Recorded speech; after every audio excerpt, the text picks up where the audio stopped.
سلاسل التجاره، صناعه يمكن عظيمه دلوقتي ونقدر نشكر فيها، ولكن ما تشتغلش لوحدها، محتاجه لوجيستكس جامده جدا، محتاجه تجاره ترانسبيرنت واضحه جدا، محتاجه سلاسل توزيع واضحه جدا.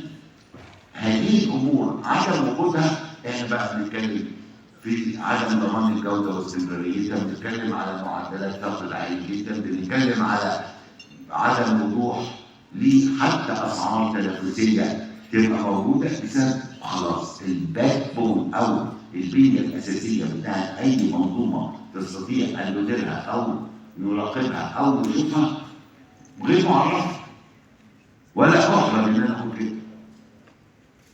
واعترافنا بذلك يجب ان احنا كلنا نحط ايدنا في بعض وناخد فتره انتقاليه زي ما خدنا فترات انتقاليه مع الدكتور حسين في كذا حاجه ورفعنا من مستواها وبناء المراحل وعملنا الكريديتيشن بتاعها بدل على سنه واحده الى 3 سنين، فيز 1 وفيز 2. لازم نتحرك في هذا الاتجاه لسبب مستقبل الصناعات الغذائيه في مصر من مش احد، انا من وجهه نظري اهم عنصر صناعي زراعي يمكن ان يحدث طفره حقيقيه وتنميه حقيقيه في جمهوريه مصر العربيه. انا رجل نمره واحد ولا يطالعه حد، لسبب احنا ارضنا موجوده، مصانعنا موجوده، النو هاو الحمد لله داخل منتجاتنا.